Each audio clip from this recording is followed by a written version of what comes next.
Del curso de microbiología. En la sesión de hoy vamos a continuar con algunas de las características que habíamos dejado previamente en la sesión donde abordábamos las características generales de las células procariotas. ¿De acuerdo? Bien.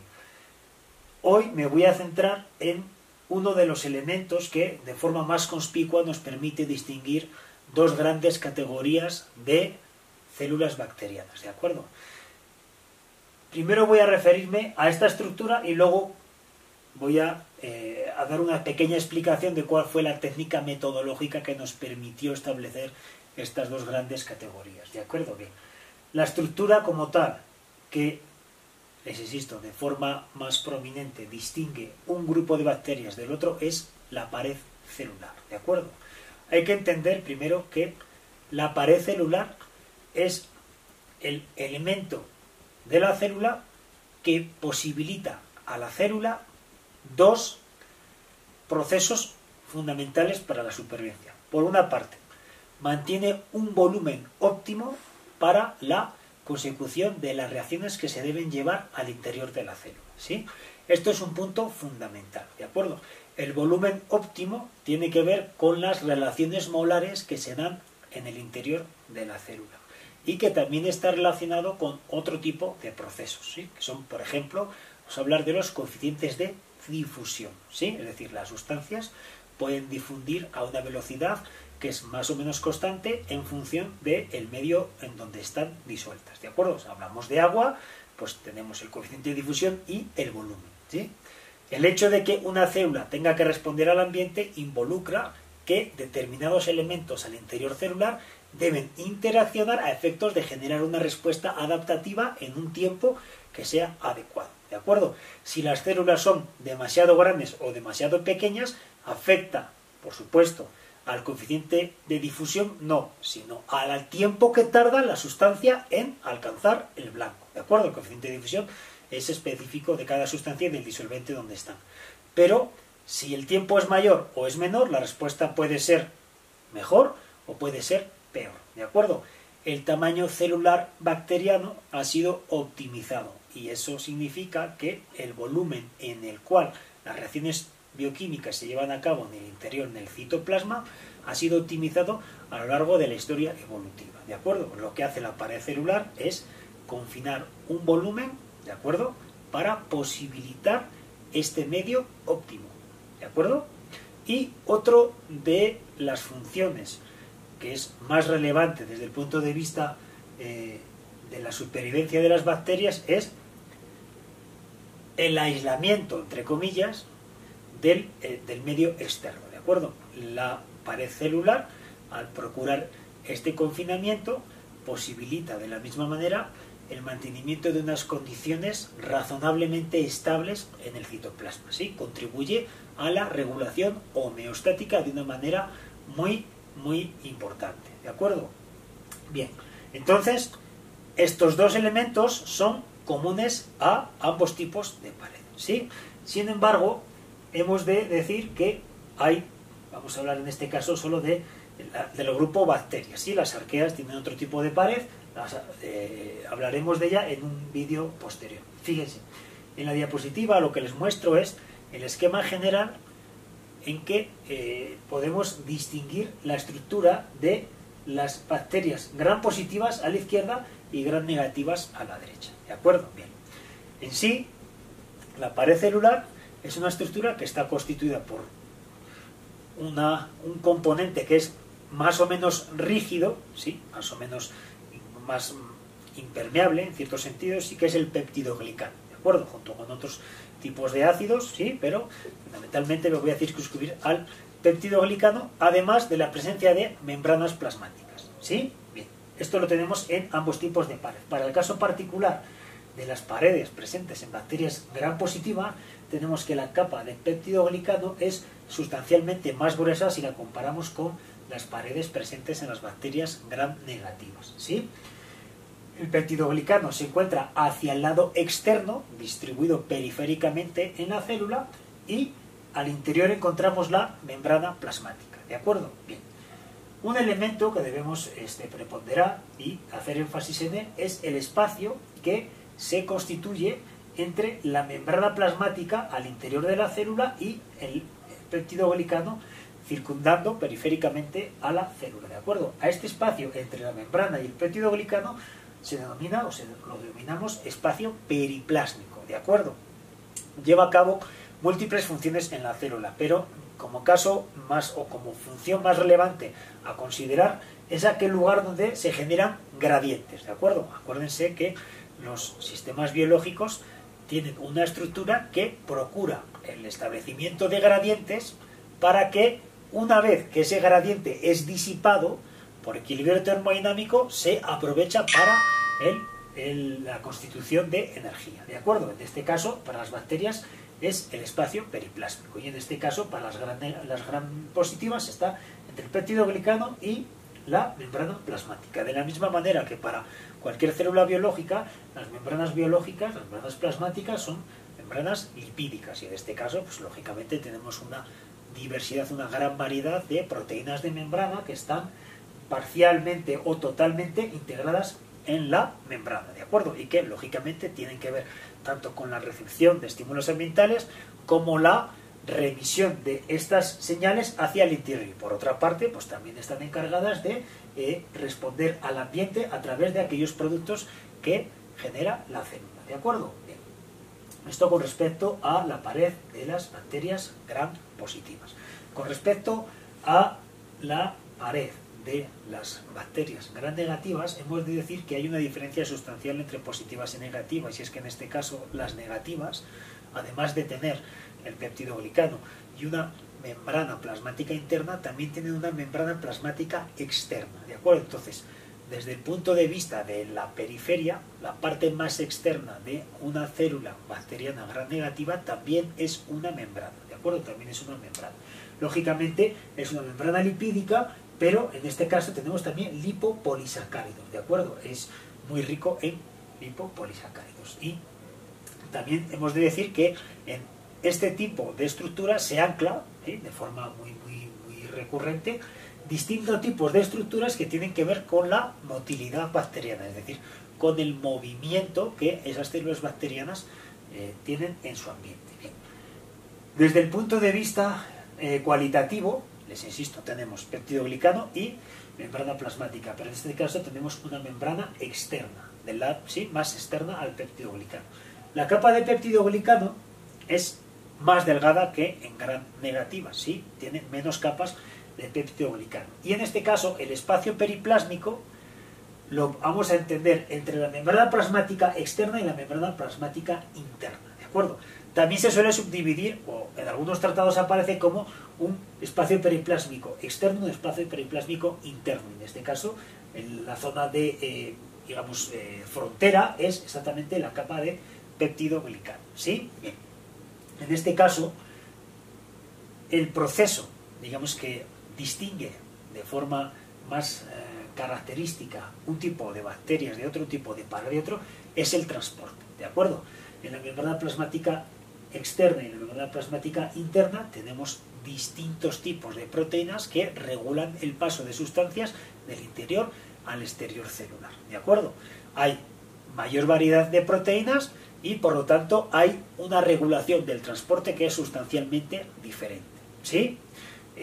Aunque en ciertos tratados vamos a ver que hay bacterias gram positivas y bacterias gram negativas que se han adecuado con éxito a múltiples nichos ecosistémicos, sí es cierto que las bacterias gram negativas tienen mayor versatilidad en cuanto al transporte. No quiere decir que sea mayor éxito evolutivo, ¿sí? Quiere decir mayor versatilidad, mayor diversidad de sistemas asociados al transporte, ¿de acuerdo? Bien. Vamos a continuar con este concepto. Fíjense, si seguimos hablando del transporte y de la versatilidad del transporte, entonces voy a proceder a hablar de la tinción de Gram, ¿de acuerdo? Simplemente decir que la tinción de Gram es un método por el cual a una preparación bacteriana que esté fijada se le adiciona tinción de Gram, ¿sí? Y una vez se le ha adicionado tinción de Gram, se le añade una serie de reactivos para lavar este tinte. Lo que hace la tinción es acceder al interior celular, ¿de acuerdo? Una vez que está en el interior celular, estamos ante un escenario con dos posibilidades. Puede ser que el tinte, que el colorante, se retenga en el citoplasma, ¿de acuerdo? No afecta la viabilidad celular, o una vez que ha entrado, gran parte de ese colorante se ha expulsado, se ha liberado, ¿de acuerdo? Entonces, si vemos una preparación bacteriana sin colorante, pues vamos a ver las bacterias blancas, transparentes, ¿de acuerdo? Una vez que adicionamos el colorante, las gram positivas van a quedar, como vemos en la diapositiva, de una tonalidad de forma intensa, violácea, mientras que las gram negativas se aperciben también teñidas, pero su tonalidad es rosa pálido, ¿de acuerdo? ¿Por qué? Porque gran cantidad del colorante es eliminado. Desde el punto de vista de la característica funcional que posibilita esta diferencia, nuevamente tenemos que acudir al transporte de distintos tipos de transportadores que permiten expulsar este colorante del interior celular, ¿de acuerdo? Por lo tanto, la distinción sustancial entre los procesos de regulación del transporte entre gram positivas y gram negativas es lo que permite esta diferencia de tonalidades a la luz del microscopio óptico y por lo tanto nos permite distinguir estas dos categorías de bacterias, ¿de acuerdo? Bien. Fíjense,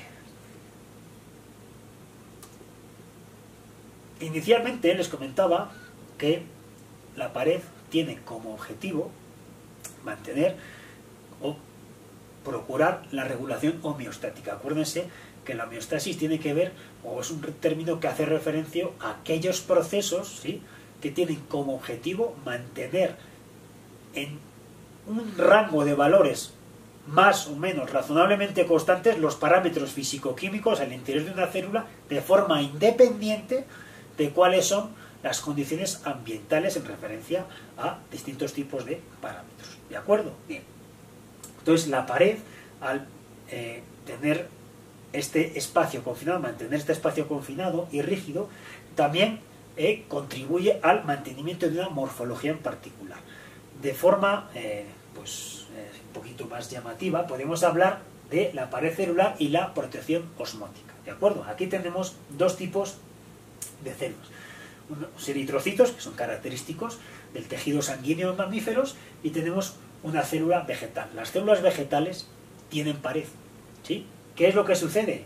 Que cuando las células están sometidas a distintos tipos de concentración de solutos, puede ser una sal, puede ser cualquier otro elemento, hay una afectación al potencial hídrico, es decir, a la variable física que determina el flujo del agua en un sistema. ¿De acuerdo? El agua siempre irá del potencial hídrico más alto al más bajo, para que se hagan una idea y lo aterricemos en el potencial osmótico. Cuando un medio está muy salado, tiene un potencial hídrico muy bajo, ¿de acuerdo? El agua tiende a ser retenida por esas moléculas de sal. Entonces, bajo estas condiciones tenemos tres tipos de situaciones, ¿sí? Lo voy a referir primero al sistema de células vegetales, ¿sí? Cuando tenemos en el centro un medio isotónico, en este caso la concentración de soluto en el interior y en el exterior celular es lo mismo, por lo tanto el flujo de agua, sí, es más o menos constante. Lo que entra por un lado sale por el otro y por lo tanto el volumen celular permanece constante, ¿de acuerdo? En la parte izquierda tenemos un medio hipotónico. ¿Qué significa esto? Que la concentración salina en el exterior es inferior con respecto al interior celular. El equilibrio termodinámico, al tender a equilibrar las concentraciones, tiene como consecuencia que gran parte del agua tiende a acceder al volumen celular, entonces la célula se hincha, incrementa el volumen del disolvente y por lo tanto disminuye la concentración, tendiendo a equilibrar esas concentraciones. En este caso se hincharía la célula. Mientras que en la parte derecha vemos la situación de un medio hipertónico, en el cual la periferia de la célula tiene unas condiciones donde el soluto está muy concentrado. Entonces, para tender a equilibrar esas dos situaciones, el agua tiende a salir de la célula y la consecuencia es que el volumen celular se reduce. ¿De acuerdo? ¿Qué es lo que no cambia? La pared. Si se dan cuenta, la pared mantiene un volumen constante. ¿De acuerdo? Entonces, cuando se recuperan determinadas condiciones, el volumen tiende a volver a ser óptimo. ¿De acuerdo? Entonces, el volumen citoplasmático, el volumen de la membrana puede verse afectado por condiciones de estrés osmótico, pero la pared tiende a nuevamente confinar ese espacio de forma óptima, ¿sí? Si vemos la misma situación para células donde no tiene pared, la consecuencia en un medio hipotónico es que se incrementa mucho el volumen, y para un medio hipertónico es que se quedan como una uva pasa, ¿de acuerdo?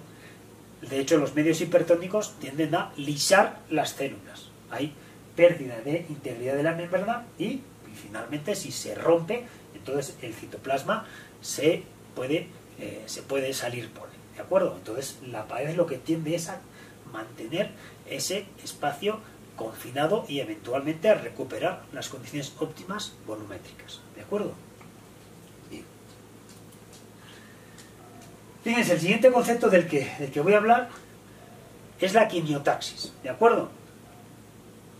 La quimiotaxis vamos a entenderla como aquel término que se refiere a aquellos mecanismos presentes, en las bacterias, que tienen como objeto poder acercarse o poder alejarse de una sustancia ambiental, ¿de acuerdo?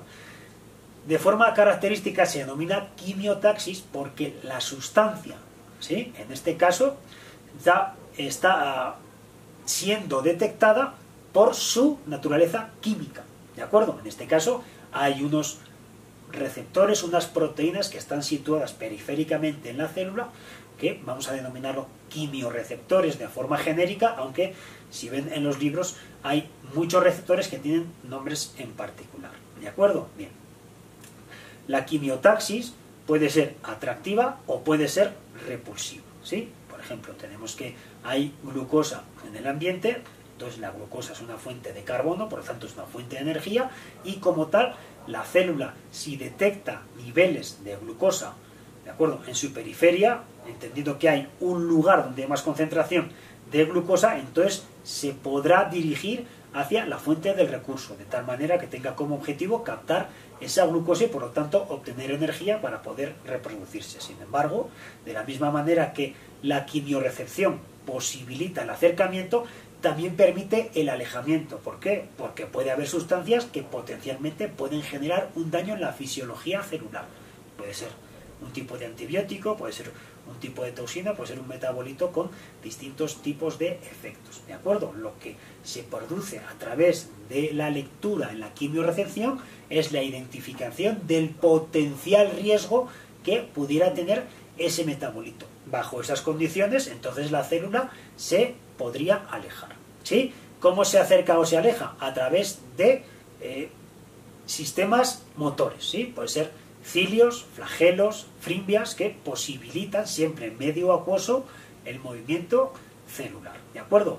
Aquí les estoy hablando de quimiotaxis, pero podemos hablar también de fototaxis, ¿de acuerdo? Hay organismos, en este caso son organismos fotosintéticos, que cuando detectan la presencia de luz se acercan porque es una fuente de energía, ¿de acuerdo? Aquellos organismos, aquellas bacterias que son fotosintéticas utilizan la luz para activar la corriente de electrones y generar así un gradiente de protones, ¿de acuerdo? Entonces hay distintos tipos de grandes categorías para percibir el ambiente. Aquí les pongo a la quimiotaxis, pero podríamos hablar también de fototaxis, ¿de acuerdo?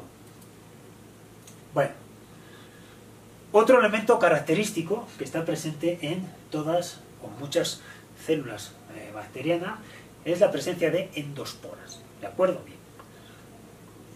Lo primero que es preciso entender es que las endosporas son formas de resistencia. Son formas de resistencia que les permiten a estos organismos poder evitar unas condiciones de nicho ecosistémico adverso y por lo tanto poder distribuirse bien en el espacio o bien en el espacio y el tiempo para que encuentren unas condiciones más propicias y entonces puedan volver a crecer, ¿sí?